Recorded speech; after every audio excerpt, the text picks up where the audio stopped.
So, your favourite YouTuber in the world, which is me, has been unavailable for a couple of weeks.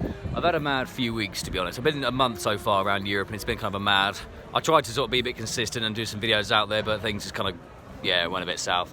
Got a couple of interesting videos coming in my mind, but yeah, I've got some interesting stuff to come. I know I've been away for 2 weeks not uploading. I know I'm basically the best YouTuber in the world. I know there's like Mr. Beast, and then, you know, there's me, but, you know, much better. So, no, I'm not dead. I'm not dead somewhere in Europe. I've got another week to go before I hit back the UK, and then I'll be back kind of on the old video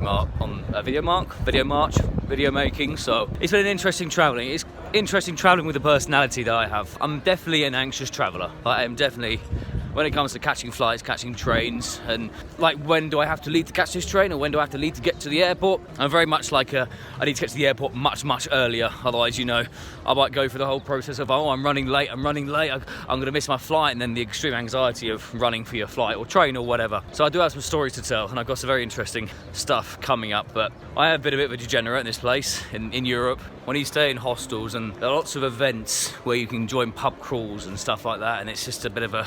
You go to clubs until very early morning, and there's been a lot of drinking. I don't drink much in the UK, but since I've been in Europe, it's just been a bit of a drink sesh. So, but I mean, go back to the UK, I'll sort myself out. It's fine, it's no problem. Definitely make some videos on how to, like the way I travel as well, like the way I've travelled and how to, yeah, all coming up. So stay tuned, my little autists.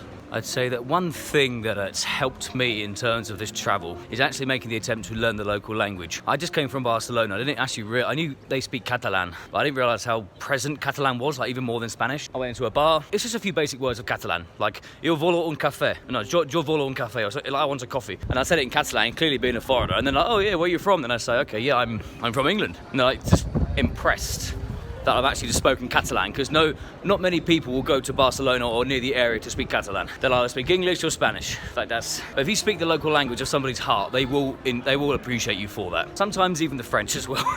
When you speak the language of someone's native language, it affects them more, you know? Go into a coffee shop, go into a local place, and just make the effort. It's kind of, that's what travelling kind of is for me. It's actually trying to speak the local language, you know? Even if it's just a few words, like you go into a foreign country, just for me it's just like a respect thing. I'm gonna make the effort. I'm not just gonna walk in and go, hello mate, speak English. If that's what you do, also I can't tell you not to do it, but personally it's a much better experience to even make the attempt to speak another language. I'll do a proper video on this eventually, but when I get back home, back into the rhythm of like setting up my camera, but now I'm just walking through Plaza Mayor in Madrid. So let's just say, if you've got a holiday coming up, if you're going to Spain, if you're going to Portugal, if you're going to somewhere in the Middle East, just try learning a bit of Arabic. I know it's hard, but fuck me, come on. Just a few phrases and they will love you more for it. It's better than just walking up to a store and just speaking English, assuming they understand. Trust me.